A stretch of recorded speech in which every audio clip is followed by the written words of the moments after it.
Inanga ne peut pas continuer à kobeta tolo. À continuer. À kobeta tolo sur la rébellion. Oh. La rébellion, peu importe sa forme. Ezala o eleki ya bemba. Ezala o ya bemba. La rébellion reste une réalité condamnable par le peuple congolais. Ça c'est fort, hein? Oui, rébellion na yo ezali ya malamu, rébellion ya kitoko, eleki ya Jean-Pierre Bemba. Mais rébellion on est bomi ba congolais te. Combien de Congolais sont morts à cause de la rébellion diligentée par le M23 et l'AFC de Corneille Nangue? Mais là, ça fait 3 ans. À la minute, vous fêtez 4e, pas vous fêtez 4e, pas vous fêtez. Mais commémorer en quelque sorte 4e année depuis que Bunagana, vous avez si occupé par Paul Kagame.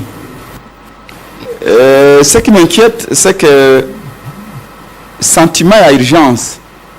Ezali li sous-souté. Et je ne sais pas si Félix Tshisekedi a un sentiment d'urgence.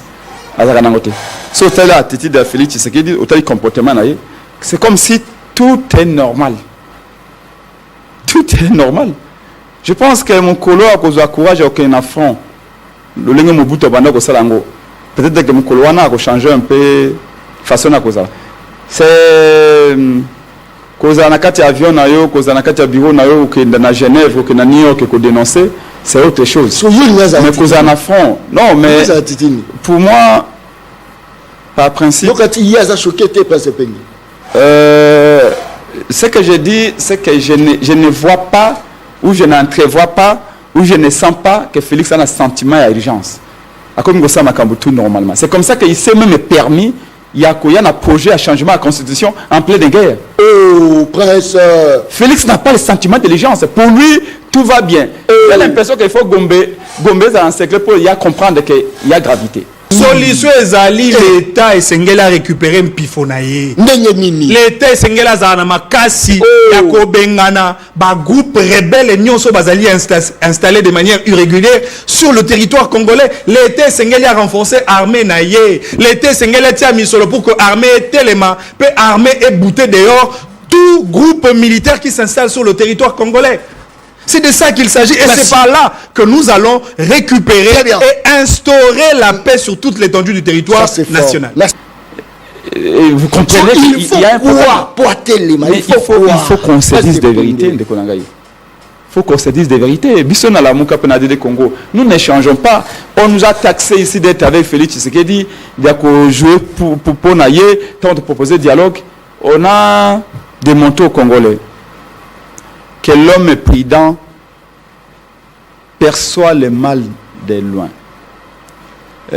Voit le mal de loin, comme on dit. Nous avons compris que Félix Tshisekedi, par les armes, ne peut plus garder la frontière Nabiso inviolable. Nous avons compris que par les armes, Félix Tshisekedi, malgré le fait qu'à Tombola Loboko a prêté serment, moi, Félix Tshisekedi, je m'engage à protéger les Congolais, à garantir l'intégrité du territoire national. Aujourd'hui, Félix Tshisekedi a tout simplement démissionné de ses engagements. Et pour cela, tu le dis, tout le banana la vérité. Nous sommes à côté de Bissonandako. À côté de la fenêtre, toi à côté de la porte. À côté de la boutou, toi à côté de la moï. Azan nyoka a joué, toi nyoka a solo. Et pour cela, il faut qu'il y ait un dialogue.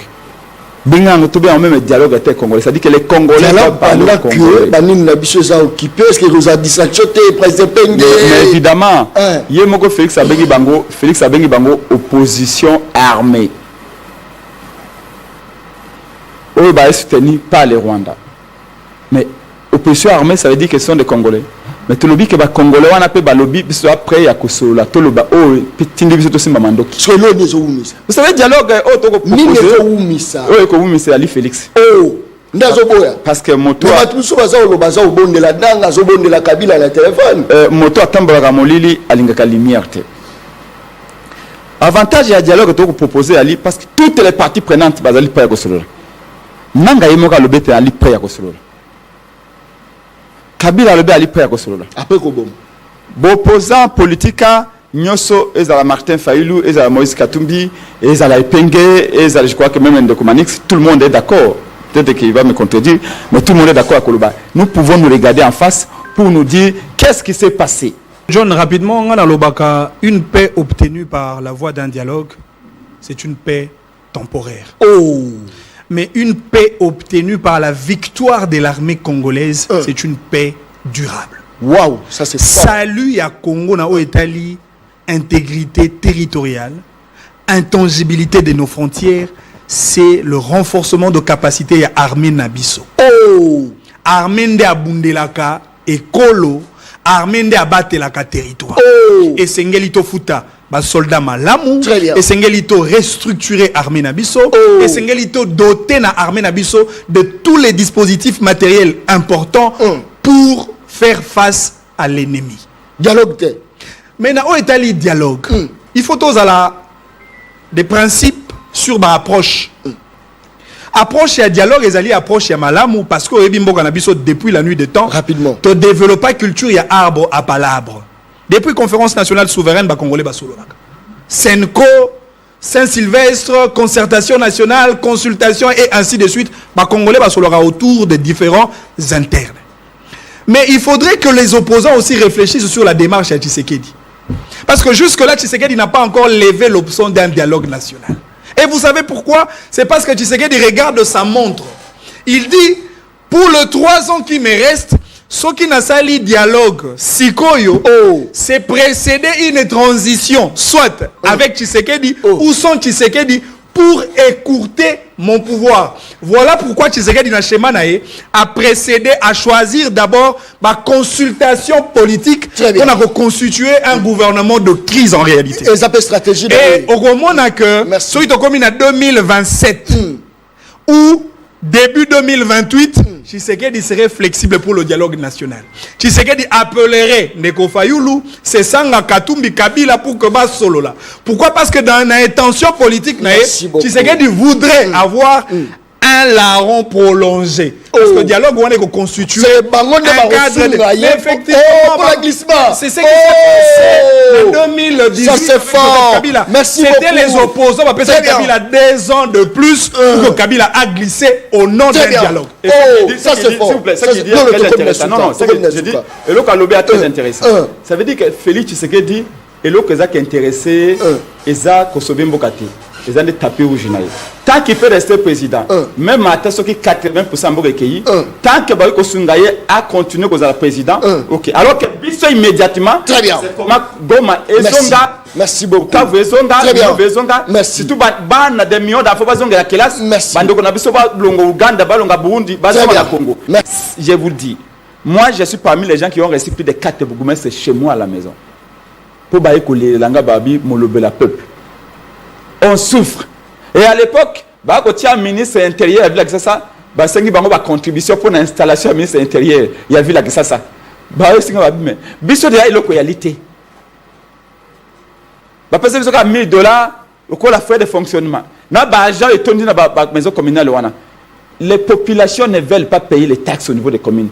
Rapidement. Sur la question, il y a non-respect à ma principe. De civisme fiscal à charge de la population. Ce qui est population a foutu en ta côté. Problème à mon avis, il y a un problème, il y a population. Il y a un problème, il y a largesse, il y a passivité, il y a bakam yamboka. Pour personne. Voilà, place. La carte ya maïto bachela ke bonga. Après c'est penge. Ngai na lokotima dame kuna na lobimbis na mayo. Bien sûr. Biso toza ba héritier. Biso oh papa langa de politicien donc biso peuple nda ko tombola biso place wana bougumestre accueilli place wana papa mutu nyo sacré zong sala image wana bougumestre accueilli sika wana a sali 20 minutes a mis le téléphone na ya zu image akimi bougumestre libela atie ko zonga sauter pour vous dire que en fait lui il est parti constater les dégâts faute de moyens. Je vous le dis. Moi, je suis parmi les gens qui ont reçu plus de 4 bourgmestres chez moi à la maison. Pour Baïko les Langa Babi, Molobe la peuple. Nous sommes en quelle année? Nous sommes en 2023. Babi dit quelque chose. Mon gongo on a pensé à Congo Bimba. On n'est pas payé. On souffre. Et à l'époque, Baïko tient ministre intérieur, il a vu ça. Basengi bango ba contribution pour l'installation du ministre intérieur. Il a vu là que ça. Baïko singa Babi mais biso de la réalité. Parce que 1000 $, Pourquoi la frais de fonctionnement? La Banque mondiale est venue ici pour former les gens, pour montrer que l'argent est entre les mains des Congolais, mais les Congolais ne veulent pas payer les impôts. Nous tous qui parlons, si on vous demande, vous, combien d'impôts, combien de tels vous payez, bah, doit l'État foutaka. Rien du tout. Il ne faut pas condamner Félix. Non, c'est pas contre. Parce que Félix a eu recours à Makambo, à Mabé, n'a commis qu'au Sibir. C'est pas question. Guerre à Est, catastrophe naturelle. Babylone, au moins, Yomo Rolobi, que peuple a foutu à impoter. C'est que tout dédouané. Si vous vous rappelez, non. Babé Ango, qu'on identifie le problème pour nous résoudre. Très bien. C'est ici, j'ai déjà vu, il y a déjà ka baye pour impôt foncier ba bengani bango na ba coupe papa bengani bango na tingoma na coupe voisin abio lupango eza mabele na ngai ngana futa nini abwe. Moi j'avais mes activités, c'est nos activités commerciales na ngai un peu sur le revenu locatif naza ko futa ko lupango abwe ko futa na DGK alubezali lupango ya DGK. Les Congolais, ont culture impotée. Donc, il y a très peu d'entrées dans la caisse. Il y a des maisons communales, il y a des bourgmestres. Ça, c'est la vérité. Les bourgmestres souffrent, ils n'ont pas de moyens. Rapidement. Sur la question, il y a non-respect à principe de civisme fiscal à charge de la population. Ce qui est la population a fout en tas côté. Problème, à mon avis, elle est un problème, il y a population. Il y a le problème, il y a largesse, il y a passivité, il y a bakamiamboka. Tolo bagango na lopoto mission ya liboso ya mboka ezali otobenga la mission gendarme. Mission gendarme ezali ko batela bato, ko batela biloko na bango, mais aussi il y a quoi imposer le respect de l'ordre public. Tango l'État a quoi imposer respect de la loi T.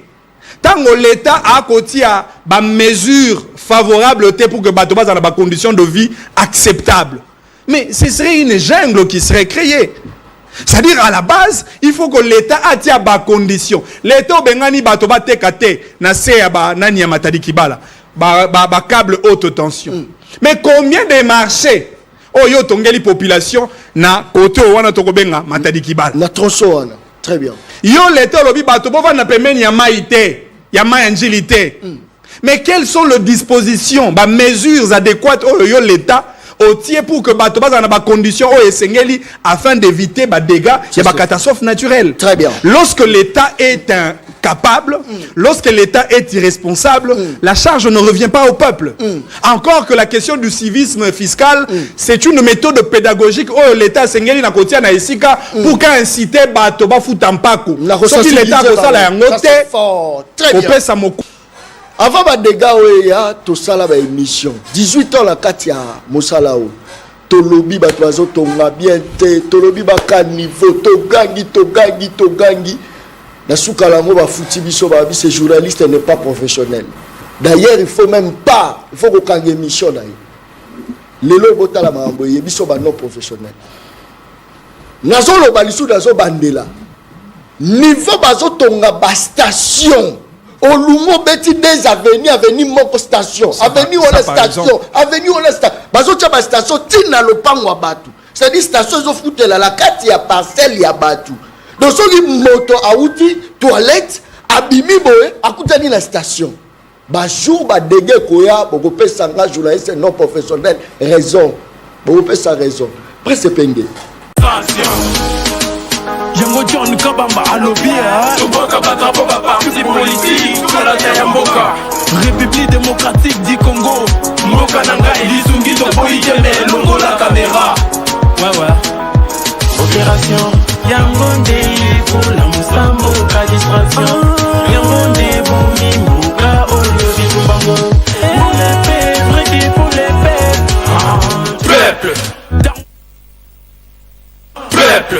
Daron Bako tu parles ma au commis petit peuple Bapé ça moi l'osso avec caméra Papa qui si mungo avec caméra Tiens c'est ça la catin. Très bien Mokole Lamo Nabino Balanda une très grande émission na dimension ya continent d'Asie émission na ngai émission na yo émission, il y a population congolaise en général. Je crois que actualité politique oblige Tokobeta Yango. Nous ne sommes pas comme la rébellion du MLC de Jean-Pierre Mbemba, une rébellion de voleurs et de pilleurs. Corneille Dixi, Corneille Nanga, Eza Lisolo Tokomeka Penza Komanyola Mokolo Malelo. Inondation dans la ville province de Kinshasa, je crois que ça n'y passe mingi, plus ou moins 32 morts, et ça l'a vraiment passé. Je crois que ville province de Kinshasa, à qui Libanda, à qui la faute, et ça s'appelle Lisolo Tokomeka Kobeta Mokolo Malelo Botala Bidomoko. En tout cas, ce qui est développement exact, boîte Sali Moussala pirogue, Mikongo ya Batunde Sali Misala Nango. Je crois que les appels Lisolo Tokomeka Kobeta Mokolo Malelo.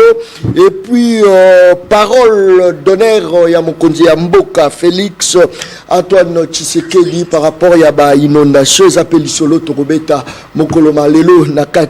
Il y a émission Le peuple parle. Qu'est-ce qui se passe par rapport il y a dialogue ou soit processus sango bazako sala tokomi nango wapi? Qu'est-ce qui se passe pour la consultation ezako salama gouvernement doza constituer la banani place ya opposition ezape wapi ezali solo tokobeta mokolo malelo na kati ya plateau ya émission Le peuple parle. Tozali na Manix Ienda, député de la rue, na Katia Plateau, il y a émission Le peuple parle. Tozali na presse épingué, na Katia Plateau, il y a émission Le peuple parle. Manix Ienda, mbote na yo. Mbote na onde ko John Kabamba, merci beaucoup pour l'invitation. Na pesipe mbote na bayi peuple congolais mobimba oba kolanda biso, ba congolais à Congo profond, autant pour le congolais de la diaspora. Pensée pieuse nangai na population quinoise. Au Bazali victime, il y a inondation, il y a catastrophe naturelle où il faut créer autant de dégâts, de pertes de vies humaines, dégâts matériels, mais aussi un sérieux problème dans le cadre, il y a mobilité urbaine qui d'ailleurs dérange aussi l'aspect économique au niveau de la ville. En tout cas, na bayi Bakonzi Mboka, dirigeants, intervenir avec beaucoup plus d'urgence pour pallier à ces grands problèmes qui dérangent la quiétude de tout un peuple. À qui la faute? La faute, c'est aux dirigeants, c'est très clair. Population, ils allaient sujet, Kambibali, dirigeants. Population, ils à subir politique publique, Oyo, Bakonzi Mboka, Bakotiana et Sika, au bénéfice de la population. Population azali kozela effectivement mesures idoines ou ekoruta na ngambo ba kambia mboka pour que solution ezwama dans tous les secteurs de la vie nationale. Et donc en gros les responsables c'est les dirigeants de notre pays. Voilà pourquoi au départ il y a bango au départ il y a Félix Tshisekedi parce que ma promesse tout à la qui va très coco qui c'est l'oroté Allemagne d'Afrique va choli va l'ormo belé on a conscience on a conscient que le problème na Congo c'est Félix Antoine Tshisekedi. J'en veux bien que Batoba émettre point de vue na bango avec beaucoup de liberté, mais moi j'inviterai au peuple congolais à beaucoup plus de responsabilités. Oyebi mboka na biso ezali mboka monene o ezali régi na mibeko. Et la loi ya mboka na biso et répartir degré de compétences dans chaque organe de l'État. Tata mokonzi ya mboka ali na responsabilité na ye. Membre du gouvernement, topé premier ministre, bango be bali na responsabilité na bango. Les parlements, les cours et tribunaux ainsi que na entité territoriale décentralisée. Mais malheureusement ce côté même na mibeko notamment la loi sur la gestion des entités territoriales décentralisées, au comment on appelle que kuna Bakopé s'appelle na Mokumba, na ba chef de commune, ba bourgmestre de commune, ba chef de secteur, ba maire de ville, na ba kambi mosuso bazali comme ba dirigeant ba collectivité locale, ba ngopé ba na Mokumba ya ko créer un développement au niveau local. Ce qui to longo na niveau na bango, na niveau ya ba province, ba gouverneur de province, ba ngopé ba na responsabilité na bango.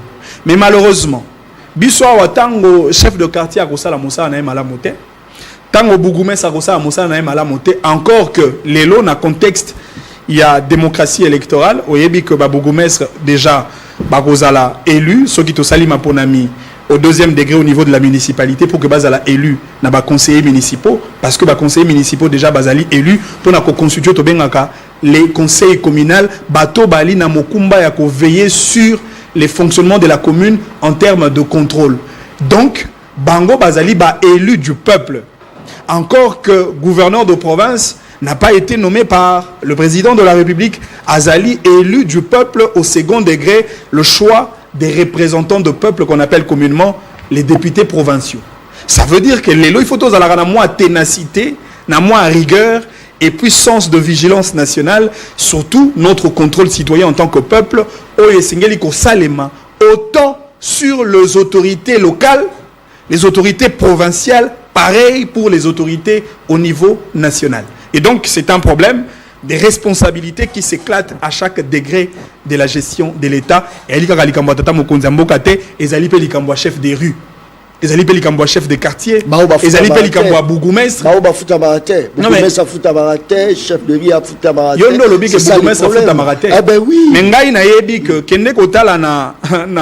dans le canevas des recettes, il y a commune a plus de 47 taxes.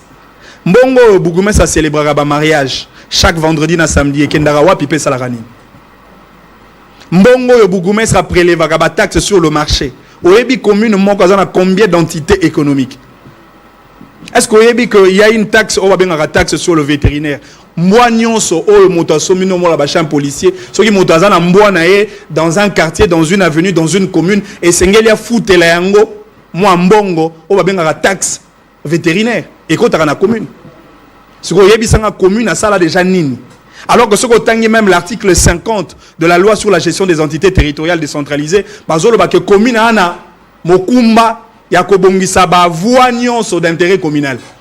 Ya ko sala ba caniveau, ya ko tia ba éclairage public, ya ko organiser ba parc, ba cercle récréatif, ya ko tonga ba école, ya ko tonga ba hôpitaux. Commune peut asengeli ko asseoir une politique de proximité sur le plan de santé publique. Commune avec ko ba ambulance médicalisée. Parce que commune azali na ba ressources naïe autant traditionnelles que ba ressources exceptionnelles.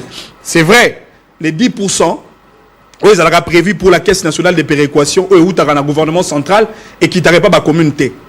Mais la commune, bazali pe na possibilité. Il y a que defa mbongo et pas il y a gouvernement central pour le développement de la commune. Est-ce qu'il y a des que la commune a la possibilité de avoir une part sociale dans une société? La commune peut créer sa propre société, notamment la société des transports, société à électricité, encore au secteur et à énergie électrique, et ça l'a déjà libéralisé dans le cannabis. Et donc, l'élo, il ne faut pas tout dédouaner Bougoumès c'est la commune avec l'argument le plus facile en disant Bafouta Maraté, Bougoumès c'est Bafouta Maka, Bazali parmi agents le plus payé et le mieux payé. Yo l'élo comparé Bougoumès à commune, n'a fonctionnaire membre public de l'État, ou comparé Bougoumès à commune, n'a policier, n'a soldat, il y a armée na biso. Mais Bougoumès c'est le bago somba ba mapang. Bougoumès c'est bago voyager, Bougoumès c'est bago tindara ba na ba na Europe. Classe c'est parce que parce que tu as une vision et malamuté à développement, Nazali ko insister. Tant que tu as renversé tendance de gestion de la chose publique de l'État, tu as gérer Mboka à niveau central, tu as gérer Mboka au niveau de la base. C'est cela la clé du vrai développement de notre pays. Très bien, merci. Un message, un SMS, c'était très difficile que tu aies, mais tout ça là. Prince Penge la Katia Plateau, il y a Michel le peuple parle. Prince, Motenayo. Mbote de John Kabamba. Un peu de co-débatteur, Mbote n'a pas de bana ya Congo Banso. Mbote de santé et ali malamu. Prince Penge, ville province de Kinshasa, la capitale, miroir et la République démocratique du Congo. Est-ce que tant que moni a catastrophe naturel et salami, analyse le succès. D'abord, nakati ya na kombo voulais-je dire ya lingomba ya Lamuka na mwana mboka Martin Fayulu nakati ya lingomba na biso ya DD Congo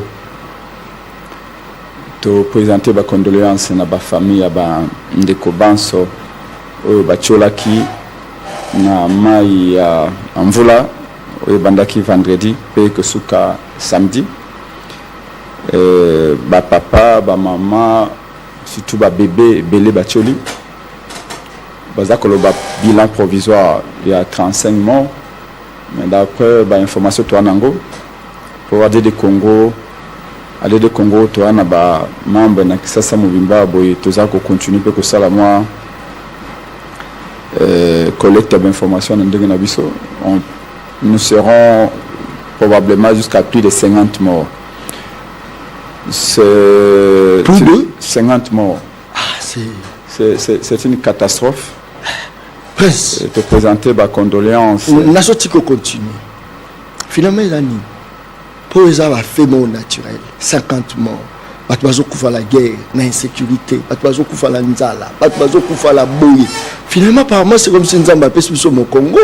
Tu as débit à fin, il y a monde. Tu as ali, tu as la tolamuki, au moment où élévation et salami, tu as nini. Ndeko John, c'est vrai, il y a les catastrophes naturelles. Tu as reproché mon côté pour nous bêtiser mvula. Mvula bêti parce que la condition naturelle est celle de mvula bêta. Le problème est ali kunate. Le problème est ali était ba dirigeant ba ali incapable ya ko limiter ba dégâts. Mvula ko bêta batumi balé ba kufi. Même quand Batumi Baliba Koufi, on peut encore faire mieux à Kolobafa, peut-être tout le monde a Koufa. Très bien. On peut même viser 0 mort. Très bien. Vous voulez qu'on puisse taper tout le monde à Koufi. Ça veut dire que les gens sur les cambios de catastrophe naturelle, les gens les cambios responsable à l'État, ça qui m'a ça na yangote. Vous voulez qu'on puisse tanango. To bandi ko mona maye bandi ko matamale malembe. Mais ce que toi na o ba bien na le poto plan de contingence, c'est-à-dire procédure d'évacuation à Batu. Ce que yali, beaucoup évacuer Batu lengeni, ce que vous voulez bêti, beaucoup évacuer bango ndengenini, na moyenini, puis beaucoup même bango wapi. On a bien un poto plan de contingence. Na ko pese exemple moké. Tango éruption à volcan à Nirangongo et Salamaka, je crois en 2020. Nirangongo sali éruption nango et lié Goma, une bonne partie à Goma. Félix Tshisekedi à la télévision, à le bio, les alliés catastrophes naturelles, nous n'en pouvons rien. Nous disons non. Tout le bac à Félix était, même face à la catastrophe naturelle, s'il y a un plan de contingence, ce qui te commis l'engelaka, le lengani est une catastrophe to évacuer bateau, to protéger bateau. Soit à 0 mort, soit bateau akufa mais bateau akufa moké. C'est là toute la différence. Par exemple, na Mohamed Azaraki na volcan ya Nirangongo na Goma. Observatoire volcanologique ya Goma ezala bacha yango wana pour nini? Pona ko zwakaba mouvement sur volcan, ba signe sur sismologique. On a connu que dans 3 jours, le volcan est sans larve nango, boki maka déjà. Mais le col observatoire volcanologique à Goma, et Koufa nango, bah pareil, c'est comment vétiste, volcan et s'y prend des bateaux bakoufi. Oui. Est-ce que moyen à limiter les alliés? D'après service météo, bah ça qui va alerte que vous voulez que bêta makas n'a que ça. Et du reste, to yebi déjà que ba rivière belé et bimaka na ba lina yango. Très bien. Tu veux dire que ba ndako belé ba tongi yango na ba tongi yango tina ba kati pemenya mai. Je vais donner un cas. Moi je suis alimenté depuis 35 ans que je suis alimenté. Rivière Kalamu le qui na alimenté na première na cadre de la Banque mondiale ba uti ko indemniser bato. Ba futi ba mbongo ba buki banda ko nyoso le long ya rivière Kalamu ko banda limité wana et si ka station Snell les ali ti ebimiti na paka juma. Pourquoi ba sala ngobongo? C'est pour la prévention. 1 station Snell et pesa accès au mbimba courant et dindaka na mai. Ils ont compris que pour dindaka susute, il faut ba longola ba pembe na mai.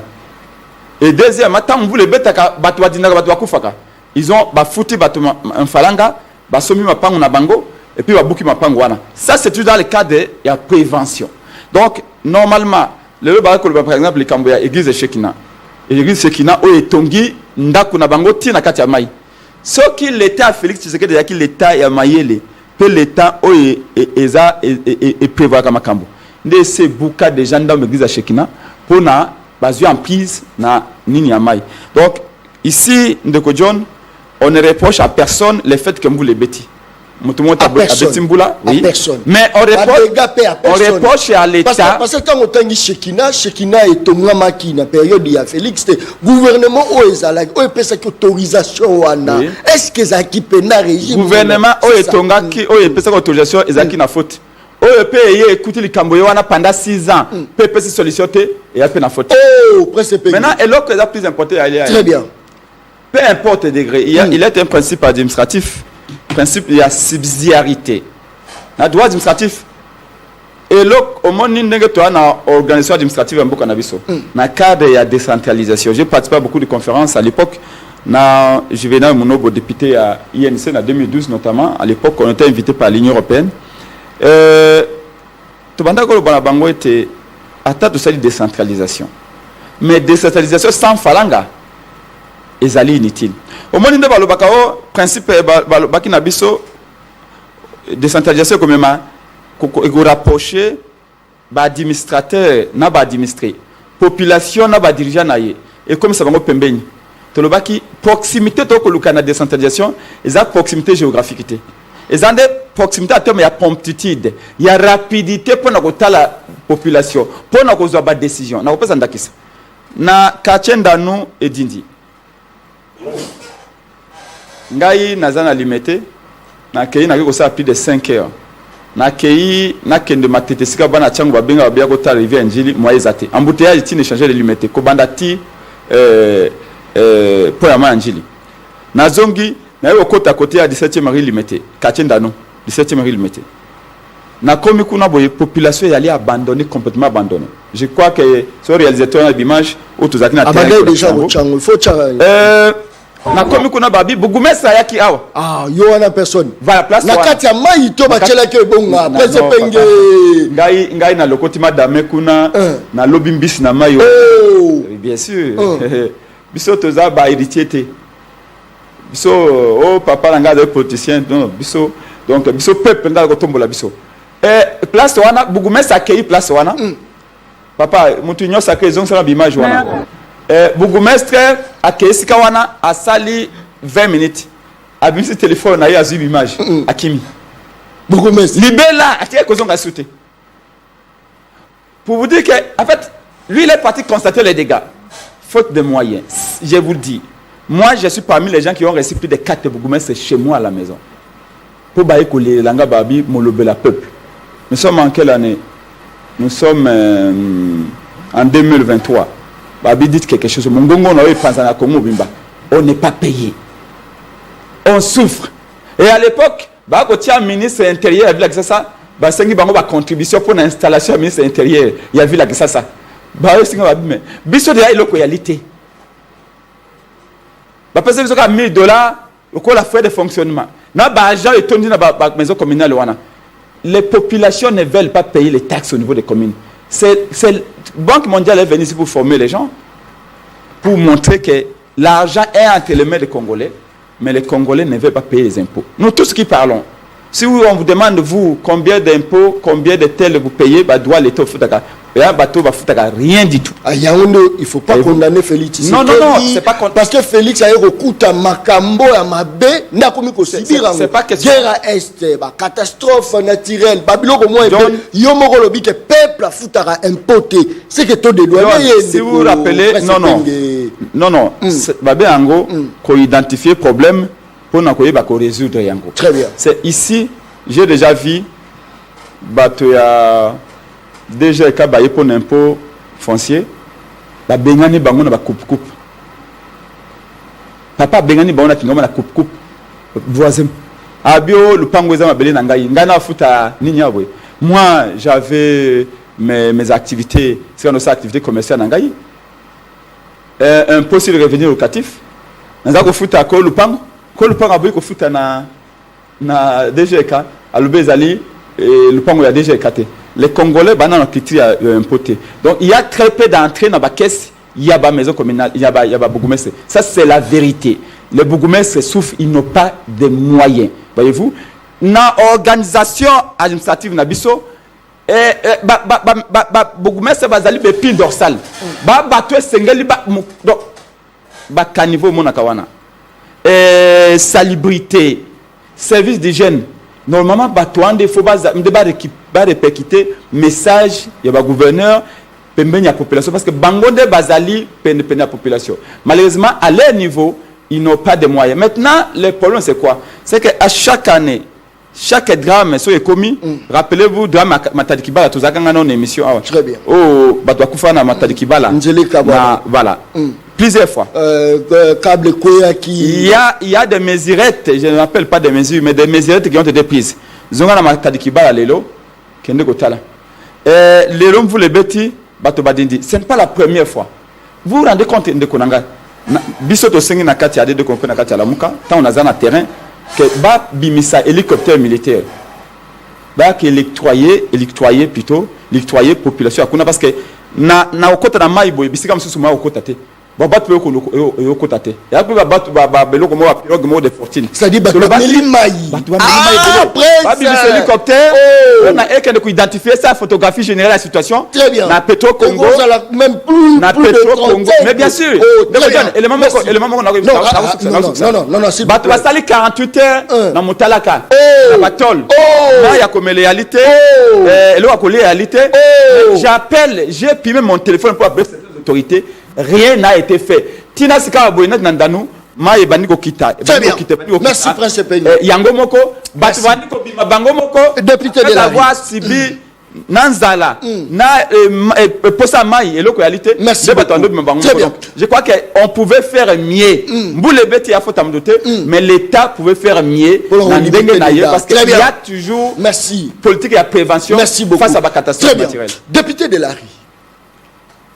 Lolenge nini to ko sala poto cha bato ya malonga lolenge ni to ko sala pour la méritocratie primée on le toka que quota nous na ba beaucoup mais ce sont talibien et ça la quota ya batu gauche to ya batu droite bazali quota ya ba beaucoup mais tout ça la koboni to bima na quota to quota ce que la méritocratie pour na nini tribalisme elungwa pour le militantisme et l'ungwa, député de la rue.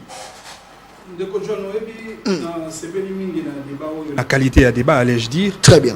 Parce qu'il y a des débats où ils sont intéressés par les peuples. Ça, c'est fort. Généralement, les peuples comme électeurs, quand j'étais dévolus sur ma personnalité politique lors de campagne électorale, sans que voter sur base de programme na bango. Oh. Même les partis politiques mingi oyo bato bapesaka confiance soko tali okomo na été na sima ya kombo ya parti topé na elongi ya tata mokambi ya parti, il n'y a aucune vision de gouvernance, il n'y a aucune idée de développement au ezali na sima pour que ba peuple ba pona yo par rapport à qualité à programme na yo ba pona yo par rapport à vision de gouvernance na yo ba pona yo par rapport à paradigme de gestion aux alliés qu'on proposait na ba peuple avant de solliciter le suffrage électoral. Malheureusement je dois ponara bateau pour des raisons ethnico-tribales, toko ponara bateau pour monter sur moi 5000 moi 10 000, toko ponara bateau pour kuna zali cousin, pour kuna zali noko, pour kuna zali papa leki. Ma conséquence na ngo, ya on est au subir les lots absence il y a vision de gouvernance dans le chef ya bateau bako kamamboka. Ça c'est fort. Il faut un vrai débat. Très bien. Un débat sur l'environnement, un débat sur la justice, un débat sur le social, un débat sur ma politique urbanistique. Comment vous pouvez imaginer Mboko yo Colombie, je bin de ko John Ngana Lobaka que les Belges ont aimé le Congo plus que nous-mêmes le Congolais. Non, il ne faut pas dire ça. Non, mais malheureusement, je ne peux que dire ça. C'est cela la vérité. Comment ça? Mais tu as là une infrastructure, nyonso ba Belge, ba les gars qui sont en termes d'héritage. Université, les routes, les hôpitaux, l'administration et même les comportements, la culture citoyenne. Mais nous tous, nous-mêmes Congolais, nous avons tout détruit. Mon nez la tika libiso université na ba toilette. Atiki université na homme ya ba étudiant mi balé na kati ya chambre. Mondele atiki université de Kinshasa na restaurant pour les étudiants. Biso moko ba kolomboka ba congolais de père et de mère toye tobomi restaurant komisango auditoire. Non. Et si ko esegeli ba dubala la mi balé 2 étudiants biso to komisango 10 et voire même 11 étudiants dans une petite chambre. Ça c'est fort. Est-ce que vous savez que l'université est considérée comme la plus grande université d'Afrique centrale? Le commis? Mais c'est la plus grande université, la plus reculée et qui ne figure même pas dans le palmarès. Il y a la grande université de l'Afrique. Même pas au niveau de l'Afrique centrale. Banani Babomi Congo, Bisomoro ba Congolais. Bisomoko. Mais t'as la qualité à hôpitaux na Bisso. Est-ce que vous savez que nous avons fait ça? Mondela Tsikaki Kinshasa avec un plan urbanistique clair qui correspondait aux besoins de la population de l'époque. Batongaga Kinshasa avec une démographie de 500 000 habitants. Donc on a basala banzela onyo so basala. 500 000 habitants. Le loba comme combien? Mboka oyo batonga yango pona 500 000 habitants. 64 ans plus tard, toko utiliser même Mboka wana avec une démographie de plus de 20 millions d'habitants. Oh! Quoi de plus normal que tolobe la promiscuité, ba inondation, et tout le problème lié à l'environnement. Très bien. Or, na art de gestion ya Mboka. Et ça, le principe où les autorités va respecter. Notamment, le principe, il y a adaptabilité. Il faut qu'on adapte Kinshasa selon les besoins de l'heure. Ce qui n'est pas le cas. En réalité, on voulait est bêti. Moi, je dis, c'est vrai, il y a une catastrophe naturelle. Mais en réalité, il y a une catastrophe naturelle. Et c'est une pluie normale. Mais Mboulo, on est bêti, tango molaï. De 20h jusqu'à 5h du matin. Quoi de plus normal que ba rivière Nabiso et Tonda et puis Maïe Salanini Maïe débordé. Encore que toi même la politique urbanistique qui a malonga terre a été construction à bandako et sengeli ko vanda pemeni ya ba rivière. Or bandako ezali pemeni ya ba rivière ndeko prince impenga uti ko lobela yango awa. Bangone bazali ba première victime en cas ya ba inondation. Et c'est ce qui s'est passé pour la rivière Mayanjil. Maye tondi et inondé bandako et bomi bateau, pe buki bandako et créé des dégâts matériels. Or la politique, dirigeant na biso sengela base na politique de prévention. Ndenge ndeko oti koloba. Pona ko éviter danger en cas de ce genre de catastrophe s'il faudrait le considérer ainsi.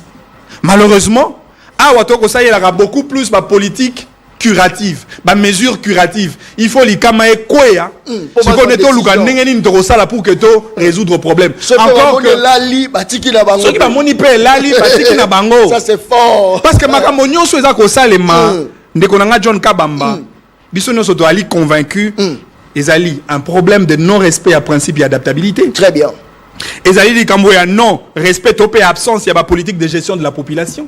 Comment mboka oyo population eza ko accroître des années et des années, mais toi, la politique, mon gars, malonga, te pour gérer la population par rapport à des problèmes liés à l'environnement. Mais, comment tu gérer bisoba? Yébité, député de la rue.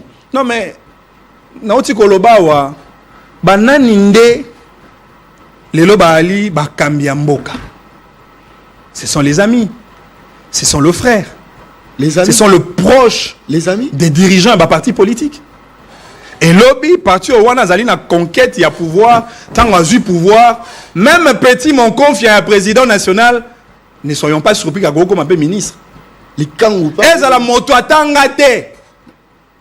la gestion de l'État n'est pas une affaire de tout le monde, mon frère. Ne peut devenir bourgmestre, ministre, maire de ville, président de la République, qui veut. Ça ne se passe pas comme ça. C'est que vous êtes contre Félix a comme chef de l'État. Non mais papa, on ne s'improvise pas. S'il vous plaît, on ne s'improvise. S'il vous plaît, moi je ne voudrais pas rendre de polémiques inutiles. Non, question. Non mais yo malheureusement, non mais question est yo ma réponse malheureusement, tu ne restes focus que sur le président de la République. Je pose les principes. Bien ne peut devenir président de la République. Bourgmestre, ministre, chef de ville ou maire de ville, qui veut. Il faut qu'on ait un background, il faut qu'on ait la compétence, il faut qu'on ait l'expérience, il faut qu'on ait un parcours. na makambo comme la Congo bilan trop ça l'évaluation pas nani député de la rue par moi c'est comme si aujourd'hui la tout scientifique nous avons dédouané bateau qui scientifique na yo député de la rue na banzi bateau ba kolanda biso malamu ba kolanda ngai avec beaucoup d'attention na ko dédouaner moto moko te na ko épargner moto moko te na o etali responsabilité ya précarité auto ali na ngona mboka la biso ko banda na tata mokonzi ya mboka ko banda na gouverneur de province ko kitati na ba bourgmestre ba chef de secteur et ainsi de suite bango nyonso ba kambi ba ali ba responsable ya makambo nyonso auto ali na ngo lelo na kati ya mboka eloko nga na lingi te yo loba ezaka ya koloba que makambo nyonso auto ali na yango elika ka tata mokonzi ya mboka Nazali au cœur et au centre de tout le problème que nous avons dans ce pays. C'est quand on a sur la question, il y a non-respect à bas principe de civisme fiscal à charge et à population. Ce qui population a foutu en ta côté. Problème à mon avis, elle est un problème il y a population il y a un problème il y a largesse, il y a passivité.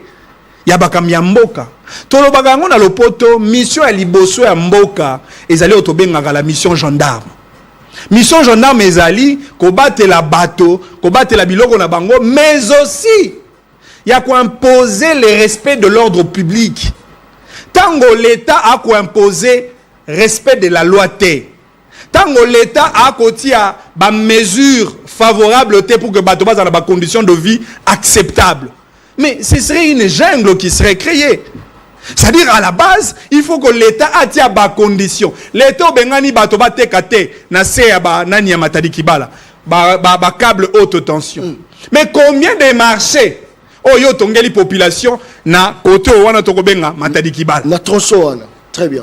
Yo l'État lobi batoba va na pemeni ya maïté, ya maïngilité. Mais quelles sont les dispositions, ba mesures adéquates, oh yo l'État, au tiers pour que bato baza na ba conditions au esengeli afin d'éviter ba dégâts et ba catastrophe naturelle. Très bien. Lorsque l'État est incapable, lorsque l'État est irresponsable, la charge ne revient pas au peuple. Encore que la question du civisme fiscal, c'est une méthode pédagogique où l'État sengeli na kotia na esika pour qu'inciter bato ba futampako. Si l'État ko sala yango te, ko pesa mokumba na ba peuple te. Ça c'est fort, très bien. Avant ba dégâts oya to sala ba émission 18 ans la katia mosalao tolobi ba toazo tonga bien te tolobi ba ka niveau to gangi na suka la ngo ba futi biso ba bi ce journaliste n'est pas professionnel. D'ailleurs il faut ko kanga émission na lelo botala mambo ye biso ba non professionnel.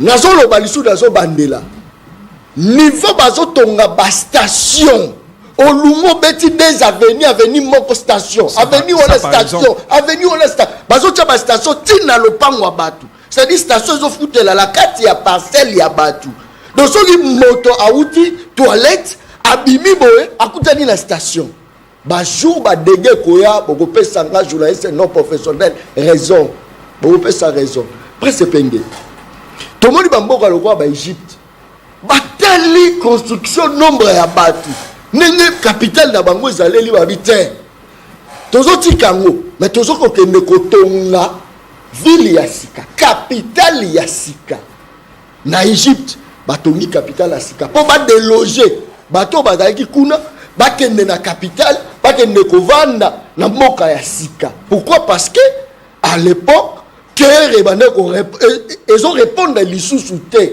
bayo ko sala je crois là on s'est référé na kombo ya capitale na bangwa sika basali.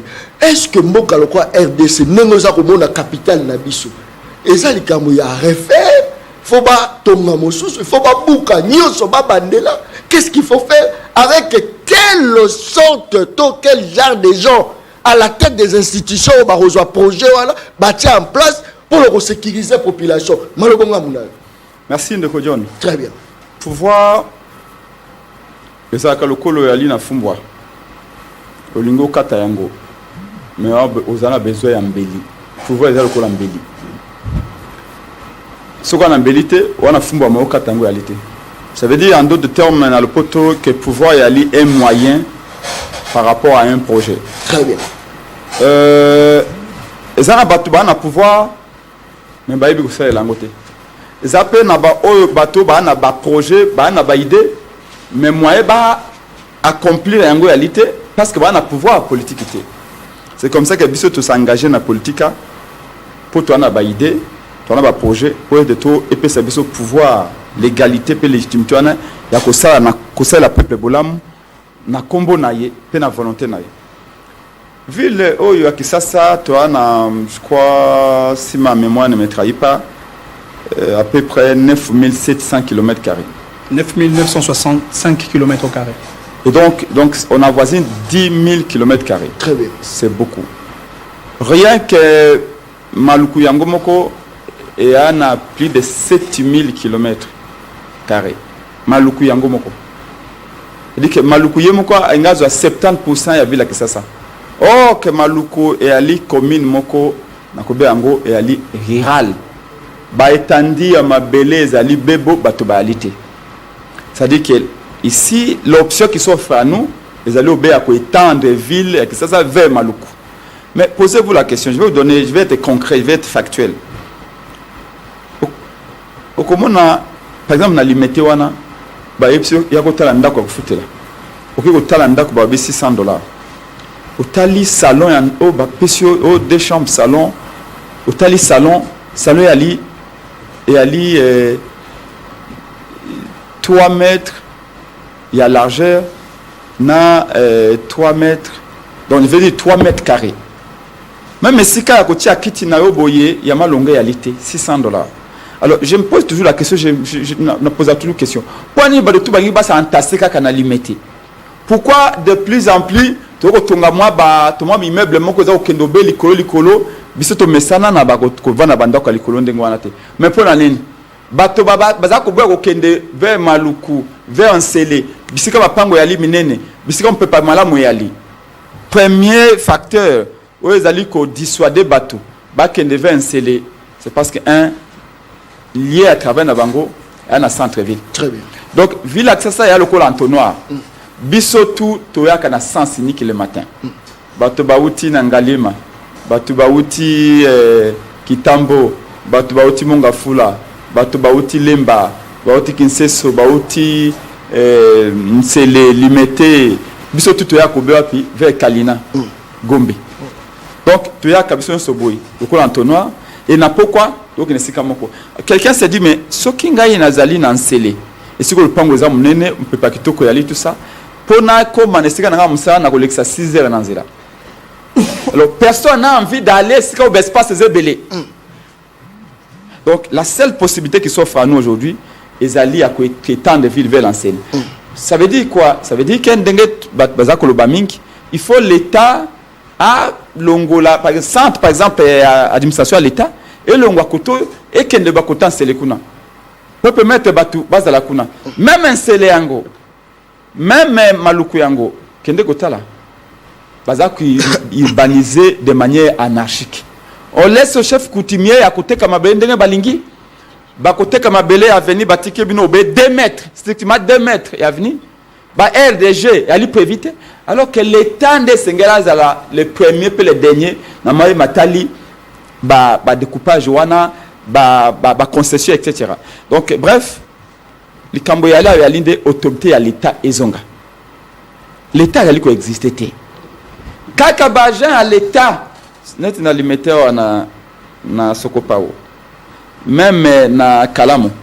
So ok okuta batwana tu bana ba titre la propriété. Na la pese bango kaka l'État. Kaka même l'État ndé après 2 ans lobby construction anarchique. Botonga ki na bali de rivière. Mais yo l'État au pese bango mikana ndengene. C'est-à-dire autorité à l'État. Un bourgmestre a commis président na ndengene na ye, président miniature. Un gouverneur a commis roi télé dans la province naye. Il décide de tout, il n'a pas de compte à rendre. Surtout quand on est près des chefs de l'État, on a le droit de tout faire. Qu'est-ce qu'on n'a pas vu ici dans ce pays? Sous Mobutu, comme sous Joseph Kabila, comme sous Félix Tshisekedi, Moutou a Kati Aveni. Aveni comme le Pangonaye. Avant de Aveni, à clôturer Aveni. Je l'ai vu ça dans la première limitée. Au Moutou a clôturé dans virage sur le école de Mosengwana. Moutou a Tcheba Bekibo, etc. Dieu merci Baïko Bukango. Donc pour dire que l'autorité à l'État est zonga. Il faut Kisasa to bandela à zéro. Il faut ville ezala extension à ville ezala vers Maluku ezali plus de 7000 km². Est-ce qu'il faut déloger Batou, Kotonga, Kobuka, Kotonga, Sika, parce que son talibé beauté à Mboka, bâtiment Nina Malonga, Ezalia, Banzela Nina Malonga, Ezalia, Badispensaire Nina Malonga, 50 ans, il peut être à Indien, Maman Yembo, il peut être à Batumoussou, tout, Pablo, moi, est belé, me pense peine. Est-ce qu'il faut déloger ma citadin Nyonso? Quand on est là-bas, on place Yassika, quand on a pas il faut que ça la nuit. On n'aura pas à déloger les gens. Peut-être que bateau va concerner batongi na ba likola ba mai ko ba caniveau, là c'est autre chose. Mais bisogno soto ko vivre dans ba conditions c'est ça na ba communauté na ngolo ba rumbu ba lingwala so que ba rumbu nzete la kate. Pour mon nzete na lupango na ba rumbu quand il fait chaud na ba rumbu na lingua comme ça tu peux pas respirer et ma pango mingi ma pango abéritier au moins le pango moko au 20 mètres 20 c'est 11 20 c'est 15 le pango il y a 20 c'est 15 le pango moko mais ba teki ango béritier ba teki comme 4 ma pango il faut moins de respirer il faut interdire ça le pango moko ba 4 ango 4 fois ça c'est fort papa akufi maman akufi bana batikali bana babito to kato cha gilette donc ba koza 1m50 1m50 ko mapango et mon homme d'atongi na ndenge na yo ndenda ko ba pigeon siko bino bokota kuna vivre c'est invivable et c'est très simple l'état nde abongisa kuna to kaka na mboko ba o Fachi City et kenda pio maintenant so desemo amno bo Fachi City Bese penge Fachi City Facha otonga cité mo ba Fachi City oh ça c'est fort et kenda ka boy et tigala ka croquis et tongama mais en Allemagne d'Afrique en Allemagne dans pays donc ça dit que to développer kuna na Maluku to che transport ya malonga ezate lokola ba canaux d'occasion lukusa on attaque no même makuna oh na ko cha transport fluvial bozi transport na bichawa boke na aéroport facilement bazi lobby bato bazo ki transport ba canaux on attaque na ko ba ke na aéroport na katika tanzila tomba pa baleli mboko ba aventure OK bimisi mbongo epele ba tie ba couleur quelqu'un m'a dit de l'onatra un syndicat dont m'a dit que ba canaux mon onatra wana nyoso toute l'histoire d'occasion très bien ba tie ba peinture et tout ça merci beaucoup reporter canaux monsieur la kati bato baleli bali badinda mususu ko tamba ina kati ko sécuriser ba passager yemo a commencé à se cours merci beaucoup Presse Ponge c'est la parole à Dekokuna en fait l'état comment est-ce que depuis l'indépendance la seule façon que l'aéroport il faut les gamins Angeli ce qui m'a dit Katani pour manger Katani il n'y a pas moyen mais tant que musée aye awa na bitumba awa tant que musée aye ba Rwanda va remplacer musée awa oui que pont na ngaba bombarder ngwa si ce pont là est coupé plus personne ne peut plus aller à c'est fini oh tout ce que ba pomo la ndolo ba futi po ba kende na Njili ba futi petit porteur majorité population qui ça et exactement Katani et Sili donc pour vous dire que les lois lingi bato balongwa na ba commune sur tout ça ba kende kuna et si ko ba Thérèse belé merci beaucoup base à la garantie que ako longwa Maluku très bien 40 minutes merci ako ma centre ville comme ça na ye ako longwa kuna na mutage te ako région de famille koto ako région de Sikani ya Musala mais aussi ba entité mususu ba bureau mususu à l'état ba longwa na centre ville koto ba même au côté kuna côté Maluku côté pour insister pe bateau ba délocalisation la kuna sinon to banda ko vivre le quoi ba mpukuna ba eguna biso kotoyo et les maladies et que ça l'a toujours comme biso sans les vouloir et sans les savoir saleté l'équipe ngikola faut mettre ça to chlore pe na kati ya débat parce que débat onde ya obosalisa biso ke gomeza maboko na biso te walikali Bukavu, Bunagana, à toi il faut voir tout ça parce que le débit est en train de progresser.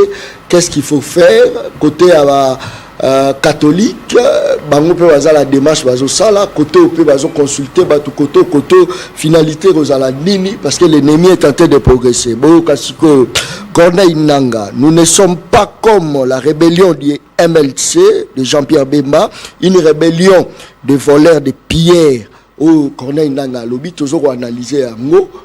Apparemment c'est comme si toujours vandanier tola la tola muki bori sous vilo et koi tola muki vilo et koi mais enfin toi on se retrouver perdant congolais perdant Manix Yenda député de la rue Kota la Sigi.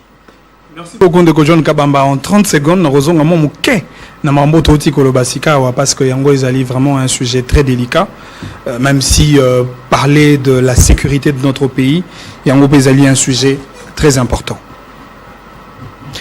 C'est vrai, bateau on est katanaki moteur et koufaki en plein fleuve. Mais même gouverneur et na hors bord. Hors bord et koufi. Ba policier ba kitina mai ba ko benda gouverneur. Yewana. Ba ko benda singa. Loko mona muke. Ba sécurité de peuple. Ka peuple ba onyokola. C'est quand même très grave. Il est possible que tu reconstruire Kinshasa. C'est possible. Avec un nouveau plan, il y a réaménagement à territoire. Rapidement pour la... Avec un nouveau plan, il y a urbanisme, il y a ville-province, il y a Kinshasa. Donc, on peut déloger même certains habitants à la commune Mosusu. Mais il faut qu'on tienne à la politique intermédiaire et qu'on mette en place une politique de planification urbaine. Ce qu'on dit commune, la commune Ngaba, il y a Makala, il y a Bumbu, il y a Yolo, la commune Ngaba Bumbu Bangiringi. En réalité, c'est les communes qui ont retravaillé. Mais pour que tu retravailles l'État au Salanini, vous savez que Motonio soit zali na titre immobilier a bénéficié d'un droit sacré de la droit à la propriété. Mais tempérament, il y a principe, il y a droit sur la propriété. Il y a titre immobilier et les autres ont le poteau l'expropriation pour cause d'utilité publique. Très bien. Ce qui l'État a bandit pour combattre la bateau. Pour combattre l'espace public et c'est a délogé bateau. L'État zalina droit au wana ya kosala yango. Mais l'État il faut procéder à les recensements immobiliers. Pour recenser banani ba ina titre immobilier na bango obtenu de manière régulière. Bolongoli bato nyonso wana commune Ngaba pour appeler sandakisa commune Ngaba bo créer ba maison intermédiaire on a besoin le modèle ya ba maison préfabriquée bo loger bato wana en attendant et si ko John azaki na lopango na ye bo buki bo construire ndako ya sika selon les normes urbanistiques et ce qui John Kabamba zaki na ndako ya niveau moko l'état oye otongi ndako ya 5 niveaux ozongi si John wana après ko vanda na ba maisons intermédiaires. Bon, si John, le premier niveau, le 4 niveaux restants, et comme il y a l'État. Il y a un moment ailleurs, il y a un logement sociaux. Très bien. L'État qui peut comme bailleur, population comme locataire. C'est très possible. Non, l'État peut construire. L'État a la responsabilité de créer une cité à Sika. Très bien. Vous voyez, même la conception, il y a belge. Dans chaque commune, et zala qui censé na kozana cité mosusu ya sika so ko commune le quoi commune la Selembao la capitale ya commune la Selembao est la cité verte. Très bien. Les quartiers les plus urbanisés so ko commune locale là aux commune locale là Lemba capitale ya Lemba ezali otobenga Salongo Rigini yango basala ba quartier wana pour que urbaniser commune. Ok, na bangalier mo goût ma campagne ainsi de suite. Pigeon et ainsi de suite. C'est-à-dire que c'est une question il y a vision il y a l'État et puis qu'on mette en place ma politique de planification urbaine. Très bien. Tokota siko la kata mama ya likambo. Wano tia siko ndela. Nyonso la mama ya likambo. Nyonso la mama ya likambo. Webi que Corneille Nangaa tango azwaki Goma. A salaki communication moko pédagogique. Tant que assainissement, il y a ville ya Goma. Les messages, il y a la population que tala bato ba ko kambabino ba ali na politique de développement intégré dans le lenge na bango ko salela. Ça veut dire que un rebelle vient donner la leçon de gouvernance na bato yo ba ko kamamboka. Ça veut dire que même sur cette question de développement, nous pouvons intégrer la dimension de la rébellion, même si la rébellion reste condamnable. Corneille Nangaa ne peut pas continuer à kobeta tolo. À continuer sur la rébellion. Oh. La rébellion, peu importe sa forme. La rébellion reste une réalité condamnable par le peuple congolais. Ça c'est fort, hein? Oui, rébellion n'a eu Zali à Malamu, rébellion à Kitoko, et qui à Jean-Pierre Bemba. Mais rébellion, on est bomi par Congolais. Combien de Congolais sont morts à cause de la rébellion diligentée par le M23 et l'AFC de Corneille Nangaa? Mais là, les solutions sont nini. C'est vrai que la rébellion est bien. On dit que au banga, on dit que au sengaye. Solution est nini. Solution est l'État et Sengela récupérer Mpifonaye. L'État et Sengela zana makasi ya kobengana ba groupe rebelle nyonso bazali installé de manière irrégulière sur le territoire congolais. L'État et Sengela renforcer armée naye. L'État et Sengela tia misolo pour que armée telema peut armée et bouter dehors tout groupe militaire qui s'installe sur le territoire congolais. C'est de ça qu'il s'agit. Et c'est par là que nous allons récupérer et instaurer la paix sur toute l'étendue du territoire national. Merci beaucoup. Prince Penge. Mais en fait, toujours ça, c'est une mission, l'église, toujours la paix, mais nous sommes attaqués. Solution est athée. L'ennemi progresse. Mais dis surtout là, discours, une mission, toujours loba. La solution est que ça la nini. Prince Penge. Malobonga Mounayo. La solution, c'est qu'il faut aujourd'hui négocier. Il faut qu'on négocie de John parce que dans ce pays militant lobby que c'est comme si tu bandis que bosse dans la même situation. Très bien. Le moment où tu inondation, on n'a pas dit un seul mot na maman koleka na Estambo Kanabiso. Ça fait 3 ans. Kalaming était 4e, pas tout, fait 4e, pas fêter. Mais commémore en quelque sorte 4e année depuis que Bunagana ils avaient été occupés par Paul Kagame. Ce qui m'inquiète, c'est que sentiment à urgence ils allaient les sous-souter. Et je ne sais pas si Félix Tshisekedi a un sentiment à urgence. Si au tel attitude de Félix Tshisekedi, au tel comportement, c'est comme si tout est normal. Tout est normal. Je pense que mon colo a causé courage aucun affront. Le lingue Mobutu banda ko salango. Peut-être que mon colo a changé un peu façon à cause. C'est cause na kati avion na yo, cause na kati bureau na yo que na Genève que na New York que dénoncer, c'est autre chose. Mais cause en affront. Non, mais pour moi par principe. Donc il y a ça choqué tes Prince Penge. Ce que je dis, c'est que je ne vois pas, ou je n'entrevois pas, ou je ne sens pas que Félix a un sentiment d'urgence. Comme ça, normalement. C'est comme ça qu'il s'est même permis, il y a un projet à changement de la Constitution en pleine guerre. Oh, Prince. Félix n'a pas le sentiment d'urgence. Pour lui, tout va bien. Il a l'impression qu'il faut gomber dans un secret pour comprendre qu'il y a gravité. J'ai l'impression. Mais je souhaitais. Je ne souhaitais pas évidemment. Ça c'est fort. Mais je dis que j'ai l'impression qu'il faut qu'Ingassane les a occupés pour Félix Tshisekedi à comprendre que là il y a urgence. Oh. Comment? Ce sont des indices. Je suis factuel. Ce sont des indices. Le fait que en pleine guerre, quelqu'un s'est levé pour dire Ngaï n'a changé de constitution en Boka. Pour dire qu'elle a le pouvoir, Moutouano lobby qui a un sentiment d'urgence. Moutouano lobby vraiment qu'il voit qu'il y a un danger. Non. Le fait que nous sommes en pleine guerre et qu'il arrive, il dit bon, Bolou Kelangaï, 2-3 opposants, Baya Bakota na gouvernement Nangaï, tu continues Wenge, tu continues Kobina générique. Et vous comprenez qu'il y a un problème. Il faut qu'on se dise des vérités de Konangaï. Il faut qu'on se dise des vérités. Bisson à la Mouka Penade de Congo. Nous ne changeons pas. On nous a taxé ici d'être avec Félix Tshisekedi, de jouer pour Naye, de proposer dialogue. On a démontré aux Congolais que l'homme prudent perçoit le mal de loin.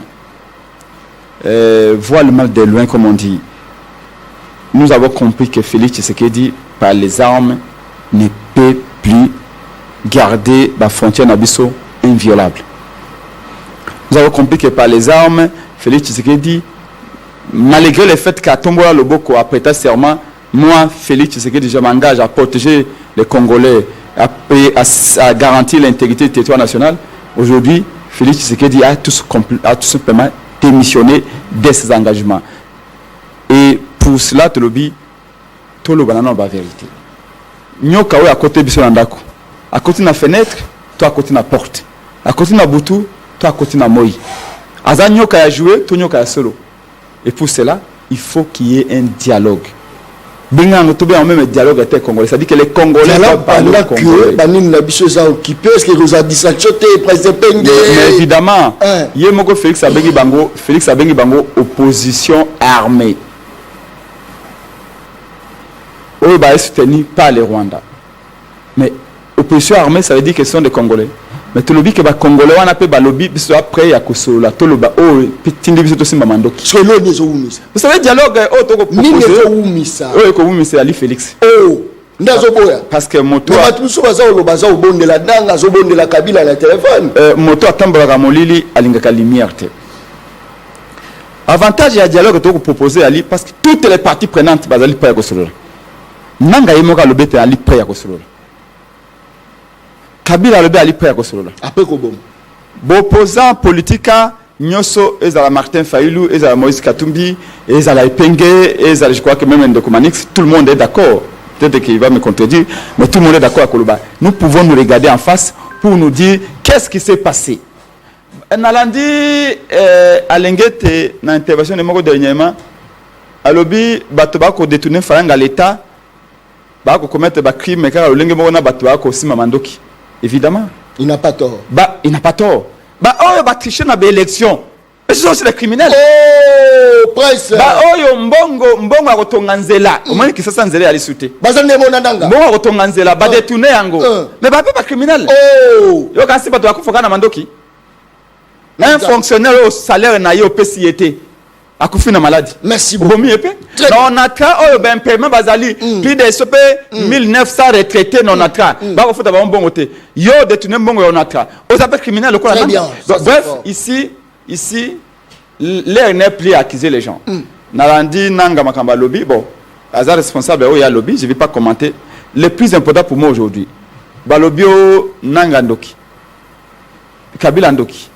Mais bato banso ba ibandoki na ba o ba négocier qui pouvoir o ezaki ya bangote na 2018 na ba o ba ina ki bokonzi ba tripatouer ba résultat de l'élection na ba o ba député na parlement alors que ba yaki ba yaki lutter tous ba sorcier au cas de pesa milibiso il y a beaucoup de frustration de John, il faut qu'on se le dise. Vous vous rendez compte quelqu'un qui bat campagne qui souffre avec ses maigres moyens qui gagne les élections et aujourd'hui victoire na yo boka on a maille et un non élu azako siéger na parlement cause de $21,000. Et non élu à l'élu président, le lot a aucun parti à Combat Congo, alors que Moutoufaraka, le Combat Congo, a élu par le peuple, vous écartez. Donc ici, ce que nous disons, c'est que tout sur la mesa, tout benga bato banse, tout la vérité, tout yé bato, tout na penanga, ozu mando ki pona nini, nega uti koloba. Soka bomi, tout ne obomi pona nini. Yo moto tishaki be élection, tout non, yo tishaki na be élection pour nini, comme président de nini. Yo moto yibi mbonga l'élection, tout non, et puis après, balobi les linges sales se lavent en famille, tout le bani la vérité. Vous lavez les linges sales, tout le bibi no bato ozu mando ki appartient à l'élo, bois sous na raison à cause mando quitté, bosenga pardon à peuple, au peuple oyo à moni passe. Yo moto tishaki na be élection ba nomaki yo, to bisenga pardon à peuple. Yo moto nomaki fait batou.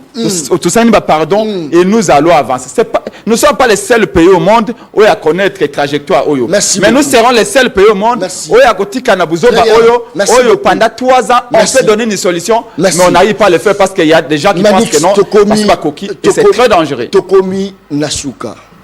En 30 secondes, mécanisme ni toko sala pour la kubima na colonisation ya Rwanda. C'est comme si on est maté par Kagame, on est colonisé par un petit pays comme le Rwanda. Tozo lela, oh bateau tozo lela, tozo la makasi ya frappé rapidement. Deko John, rapidement, on a l'obaka, une paix obtenue par la voie d'un dialogue, c'est une paix temporaire. Oh. Mais une paix obtenue par la victoire de l'armée congolaise, c'est une paix durable. Waouh, ça c'est fort. Salut à Congo na o Italie, intégrité territoriale, intangibilité de nos frontières, c'est le renforcement de capacité à armée Nabiso. Oh, armée de Abundelaka ekolo armée nde abatelaka territoire esengeli tofuta basoldat malamu esengeli to restructurer armée na biso esengeli to doter na armée na biso de tous les dispositifs matériels importants pour faire face à l'ennemi. Dialogue. Mais na etali dialogue. Il faut tous des principes sur ma approche. Approche et dialogue ezali approche ya malamu parce que ebimboka na biso depuis la nuit des temps. Rapidement. To développer culture ya arbre à palabre. Depuis conférence nationale souveraine ba congolais ba sololaka. Senko, Saint-Sylvestre, concertation nationale, consultation et ainsi de suite, ba congolais ba sololaka autour de différents internes. Mais il faudrait que les opposants aussi réfléchissent sur la démarche à Tshisekedi.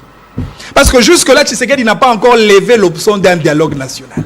Et vous savez pourquoi? C'est parce que Tshisekedi regarde sa montre. Il dit, pour les 3 ans qui me restent, ce qui n'a sali dialogue, Sikoyo, c'est précéder une transition, soit avec Tshisekedi ou sans Tshisekedi, pour écourter mon pouvoir. Voilà pourquoi Tshisekedi na schéma nae a précédé à choisir d'abord ma consultation politique pour reconstituer un gouvernement de crise en réalité. Et ça peut stratégie. Et au moment que celui qui a 2027 ou début 2028, Tshisekedi serait flexible pour le dialogue national. Tshisekedi appellerait Neko Fayulu, c'est Sanga Katumbi Kabila pour que bas solo là. Pourquoi? Parce que dans l'intention politique, Tshisekedi voudrait avoir un larron prolongé. Parce que le dialogue, on est constitué un cadre de... Effectivement, c'est ce qui s'est passé en 2018. Ça c'est fort. C'était les opposants. On appelle ça Kabila 2 ans de plus pour que Kabila a glissé au nom d'un dialogue. Ça c'est fort. S'il vous plaît, ça qui dit très intéressant. Non, ça que je dis, et le Kalobé est très intéressant. Ça veut dire que Félix Tshisekedi et le Kazak est intéressé, et ça, Kosovo Mbokate. Ils ont des tapis rouges. Tant qu'il peut rester président, même à 80% de pays, tant que Baïko Sungaye a continué à être président, ok. Alors que Bisso immédiatement, très bien. C'est comment Goma et Zonga. Merci beaucoup. Très bien. Merci. Surtout, ban des millions d'affaires zonga la classe. Merci. Bando na biso ba longo Uganda, ba longa Burundi, ba zonga la Congo. Merci. Nous cherchons l'unité du pays et la sécurité des Congolais. Très bien. Cherche à se pérenniser au pouvoir. Ce qui bloque, c'est merci. Kaka sila lobaka émission angeza baleine oza baleine talazo talanga obichona za non professionnel ngala bisako ke la professionnel 4 émissions Daron bako tu parles ma au commis petit père ba pesa moi lozo avec caméra Kaka na VXR na bango pour la journée mobimba tambola na on. Donc c'est-à-dire ministre tongo la mkana tongo a simona na ya lobi mon fils moi je vais sortir mais toi si tu vas sortir prends ça $70, tcha carburant. Mais ça quand même avancé. Ça 70. C'est là. T'es toqué wana bauti na 240 000. 240 000 wana pendant 5 ans, pendant 6 ans Félix a na pouvoir. 240 000 les a du carburant. Et donc les a biloko ya mboité. Il faut pas sous-estimer n'est-ce pas que l'appétit vient manger. Oui, Kanish ali à combien na journée Kanish. Ba Kanish wana balia à peine $120 na journée. Donc propriété à Kanish, moi na ya salon, il y a ministre, il y a député, ils ont la valeur que les cas, salaire il y a policier. Vétérinaire à Kanish, il va foutre combien? Mais bozui rajouana. Kalagno soa. Quand même les exploits, les lots policiers. 7 ans. 7 ans.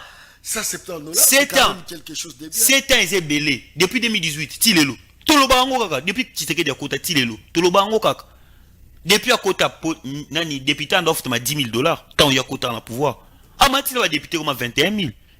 Ce que pour niquer un policier. Yebisanga donc il fallait qu'à rébellion Ndeko John. Il fallait qu'à rébellion ezala pour ba matila bon salaire. Nana yebisa ki eza pour la rébellion. Oh, mais tant kaka pas nini. Est-ce que bandi ko matisango le? Abandi ko matisango lobi lobia. Pour Kabila eza comme soit sincère. Pour Kabila. Banda futa mara 240 000 na toi, ba futa ma $240 000 ya na 90.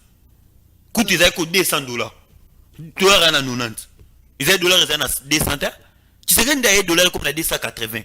Mais na 280 offre ta bango 240 000. Tous à ramouti à ma vie. Aza incompétent. Oui, c'est là. Au moni poignine de Félix avant na lobela non maramba consultation.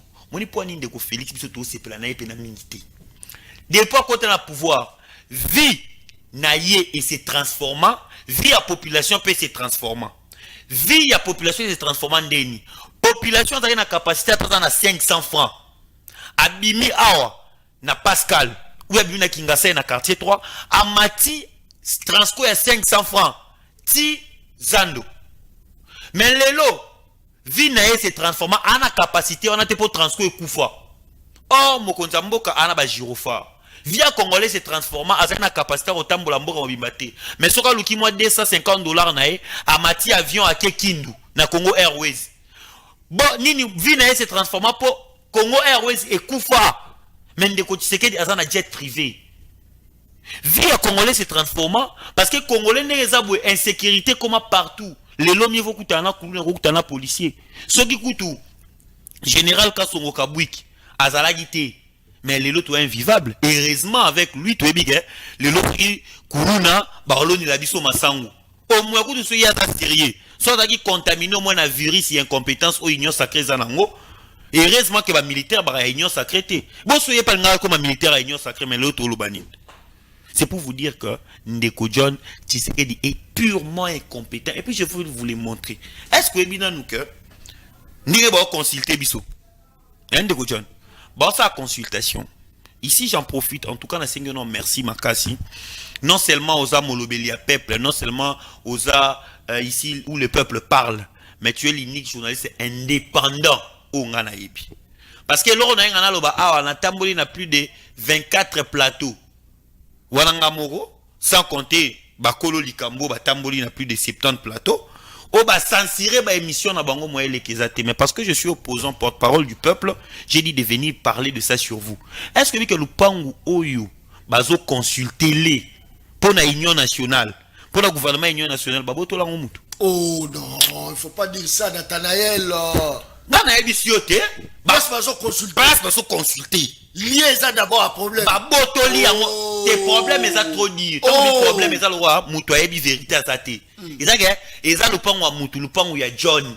Babi moni nde yoza bo biso nde to la pouvoir to botoli yo ki sala onyo solingi. Non. Ah Nathanaël, est-ce que c'est vrai? Na ebisio.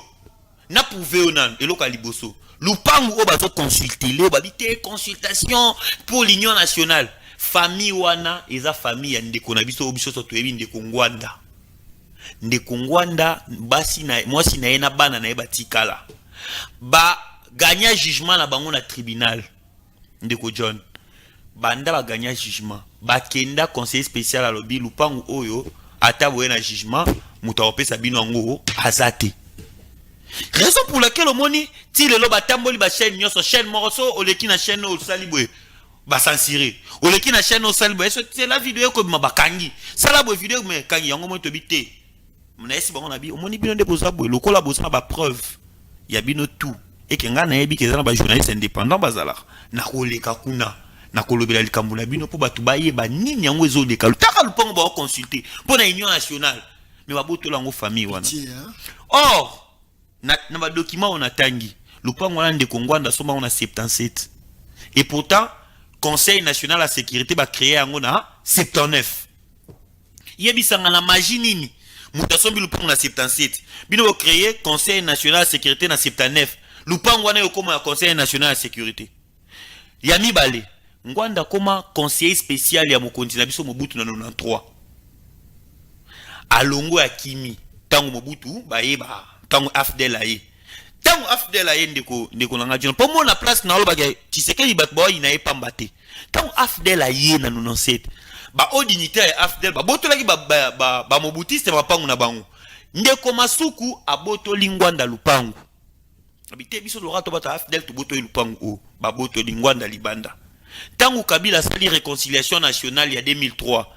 Général Ondekane, chef d'état-major a signé document.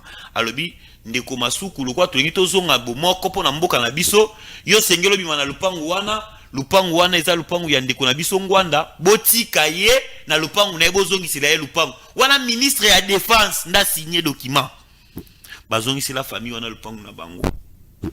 Ndeko John depuis 2003 Tshisekedi ayo kota la pouvoir to kota la pouvoir ba o lupango eza ya gouvernement eza ya conseiller spécial bande ko la bandi procès ti ba gagner procès Oh, lupango eza gouvernement. Poto yeba muta bomba biloko gouvernement za ministre ya urbanisme et habitant.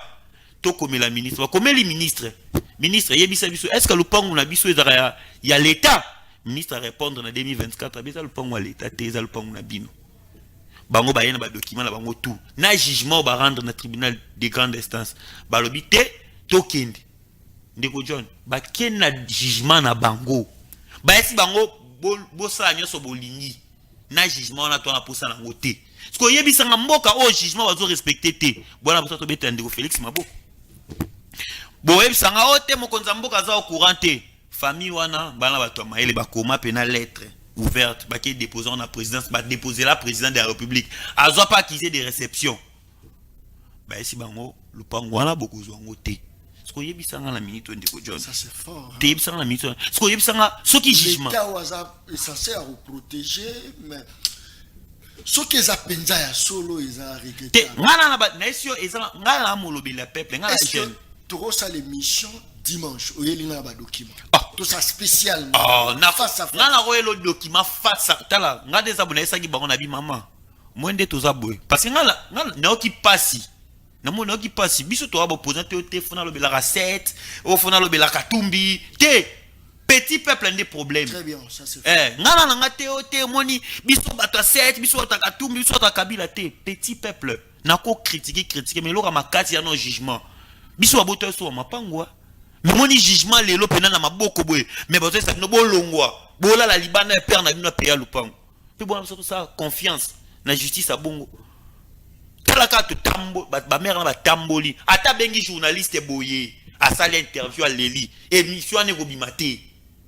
Ate omoni to boya makambu na CNS nga so bana so bakanga. Bakanga. O mwenga na bili kamuna bino.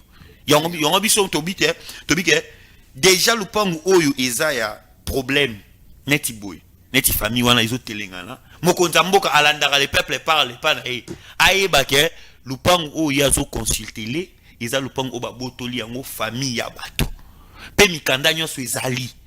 Bazane loko osate bango ba esi bango kaka ke récemment ba kendaki ba esi bango na mikanda bozoya nango. Na nyonso bwana ngo posa. Boke do funda place bolingi a muto robimate. Ba tiesko ba militaire kuna. Les bérans d'azo consulter. Donc avant de prendre la quitte, il y a quelqu'un qui a des abonnés dans le mutu. Moi, je consulter na. Yebisanga, Union nationale ko ya bon. Yebisanga, il y a bon. Yango moni na profiter na occasion ande mobiso tout ça la dimanche, tout ça on pena dimanche qui toko makasi. Merci beaucoup, je crois que bate belé va